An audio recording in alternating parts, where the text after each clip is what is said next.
So now let's move on to practice set 1.3.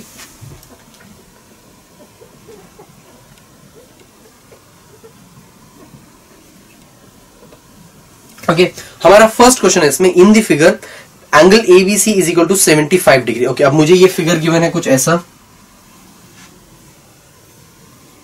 This is A, this is B, this is C, this is 75 degree. Angle ABC is equal to 75 degree कहा गया है। Angle EDC is equal to 75 degree. अब ये है E, ये है D and this is C, so angle EDC is also 75 degree. Okay, मुझे क्या प्रूव करना है? State which two triangles are similar and by which test also write similarity of these two triangles by proper one on one correspondence. Okay, कि मतलब सबसे पहले मुझे पता करना है कौन से दो ट्राइंगल्स होंगे वो सिमिलर होंगे। मैं सिमिलैरिटी के लिए मुझे मिनिमम क्या चाहिए? एटलीस्ट दो एंगल्स अगर मैं पता कर लूं जो सिमिलर है तो मैं बोल सकता हूं कि ये दोनों ट्राइंगल्स पूरे सिमिलर होने वाले हैं। अब यहां पर देखिए ये एंगल डी और एंगल बी सेम है, isn't it? 75 75। और एक कौन सा एंगल हो सकता है that can I can count as similar? तो अगर मैं एंगल सी एक कॉमन एंगल ले लूं तो मतलब कि वो सेम रहने वाला है। अब एंगल सी किन दो ट्राइंगल्स में सिमिलर हो सकता है? अगर मैं ट्राइंगल की बात करूं, मतलब in triangle A B C and triangle E D C. Okay, angle B is equal to angle D is equal to 75 degree. This is given, ये गिवन है हमको, isn't it? Angle C is equal to angle C. Angle C दोनों sides के, दोनों triangles के अंदर आ रहा है, ए बी सी ये बड़े ट्राइंगल में और ई डी सी ये छोटे ट्राइंगल में, दोनों के अंदर आ रहा है। So angle C is equal to angle C which is common angle. Therefore I can say that therefore triangle ABC is similar to triangle EDC by which test? By AA test। हमने दो angles को same prove किया और again by using AA test. Obviously दो angles अगर same हो तो दो AA टेस्ट से दोनों ट्राइंगल्स को हम सिमिलर बोल सकते हैं। Therefore I can say that these two triangles are similar to each other। Okay, moving on to the next question. अगला क्वेश्चन है हमारे पास, are the triangles in figure similar? If yes then by which test? Okay, अब मेरे पास कोई ये दो ट्राइंगल्स है P Q R, this is P, this is Q, this is R and L M N, this is L, this is M, this is N. 90 degree, ये भी है 90 डिग्री। ओके, ऑब्वियसली बट ये given नहीं है, so let it be. But we can prove किया 90 degree क्यों? क्योंकि हमें एंगल पता है, बट लेट इट बी फिलहाल। ठीक है, ये है 6, ये है 10 8, ये है 10, ये है 3, ये है 4, ये है 5।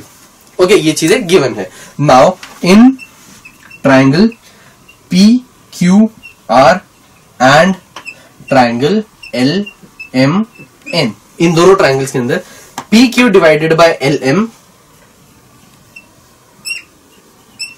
P Q divided by L M कितना हो जाएगा? पी क्यू कितना है? 6 डिवाइडेड बाय एल एम कितना है? 3 which is equal to 2, isn't it? अब Q R divided by M N कितना होगा? वो Q R divided by M N is equal to, this is 8, this is 4, 8 by 4 which is again equal to 2। और तीसरी side कौन सी है? P R divided by L N. So PR divided by ln is equal to 10 divided by 5 which is again equal to 2। So आप देखिए तो इससे हर ratio की वैल्यू कितनी आ रही है? 2। So I can write it as PM divided by LM is equal to QR divided by MN is equal to PR divided by LN। मतलब कि तीनों साइड्स के जो रेशियोज है वो सेम आ रहे हैं, तीनों साइड का रेशियो सेम आ रहे हैं, तो I can write it as therefore triangle PQR is similar to triangle LMN by which test? By S test. क्यों? साइड साइड साइड, तीनों साइड्स के रेशियो जो है वो इक्वल आ रहे हैं। जब हमें ये दोनों साइड्स पता थी, इससे पहले जो हमने क्वेश्चन देखा था, तो दो साइड्स के रेशियो इक्वल आते थे, इसीलिए हम बीच के एक एंगल को इक्वल करने की कोशिश करते थे ताकि SAS से वो इक्वल हो जाए। इसके अंदर ये SAS से भी इक्वल हो सकता है। कैसे?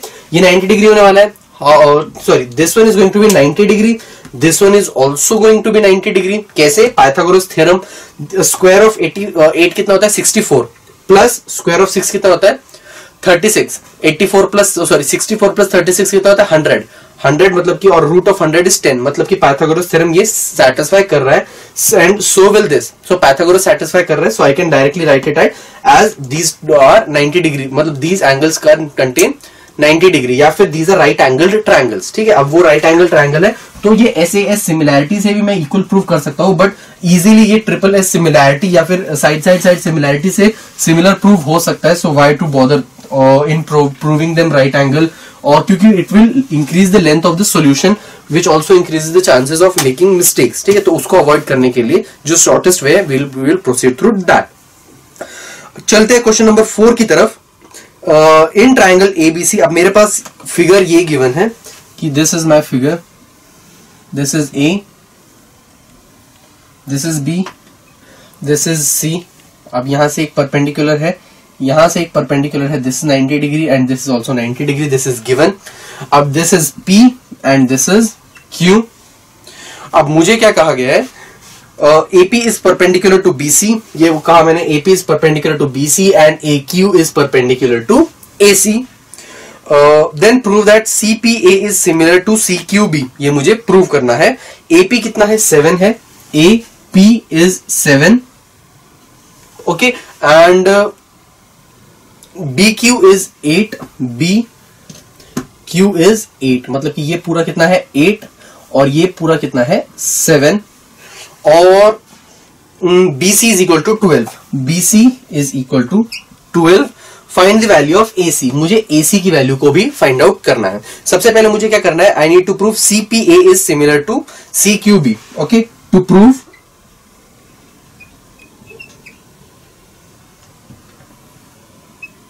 CPA is similar to triangle CQB, triangle CQB। Okay, CPA कौन सा है? CPA और CQB, ये दोनों ट्रायंगल्स है। अब इन दोनों ट्रायंगल्स के अंदर, in triangle CPA and triangle CQB, angle P कितना है? 90 डिग्री है, मतलब कि CPA के अंदर एंगल P इज 90 डिग्री। So angle P is equal to angle Q is equal to कितना है? ये 90 डिग्री, दिस इज गिवन। और angle C is equal to angle C दोनों ट्रायंगल्स के अंदर आ रहा है, CPA और CQB दोनों के अंदर एंगल C कॉमन है। So I can write it as which is equal, और Q वो दोनों इक्वल है, मतलब कि कॉमन एंगल देयरफॉर, तो मैं लिख सकता हूं triangle CPA is similar to triangle CQB by AA similarity या फिर बाय AA टेस्ट। ठीक है, बाय AA टेस्ट। अब ये दोनों को मैंने सिमिलर प्रूव कर दिया। मुझे अब क्या पता करना है? AC की value I need to find out. अब एरिया ऑफ ट्रायंगल ABC, अब मैं ये पूरे ट्रायंगल का एरिया निकालू। एरिया क्या होता है? Half into base into height is equal to half into base into height, यही होता है, which will be equal to, अब हाफ इंटू, अगर मैं BC को बेस मान लू, सो हाफ इंटू BC, मतलब वो बेस है, और BC बेस है तो BC का परपेंडिकुलर कौन सा है? मतलब कि AP, सो इंटू AP। और this will also be equal to, अगर मैं AC को बेस मान लू, so half into base AC into, अगर AC है तो AC का परपेंडिकुलर कौन सा है? BQ into BQ। अब ये हाफ हाफ हुआ कैंसिल। BC की वैल्यू मुझे पता है कितनी है? 12। AP की वैल्यू मुझको पता है कितना है? 7 इज इक्वल टू AC की वैल्यू मुझे फाइंड आउट करनी है, और BQ की वैल्यू मुझे पता है कितना है? 8। So AC will be equal to 12 into 7 divided by 8। इसको थोड़ा सॉल्व करेंगे तो ये हो जाएगा 3 2 7 into 3 is 21, 21 divided by 2 is 10.5। So AC की वैल्यू कितनी आ रही है 10.5। सो इस तरीके से अगर से एक ही ट्राइंगल है तो और उसके अंदर किसी थर्ड साइड की वैल्यू पूछी गई हो सो और बाकी 3 साइड्स पता हो so try to find out the values using the area. क्यों? क्योंकि एक ही ट्राइंगल है, एरिया तो सेम ही रहने वाला है। कोई भी बेस को यूज करो और किसी भी और उससे परपेंडिकुलर हाइट को यूज करो बेस से परपेंडिकुलर, तो एरिया तो सेम ही रहने वाला है। This types of questions we have already done previously, so this is how they are meant to be solved.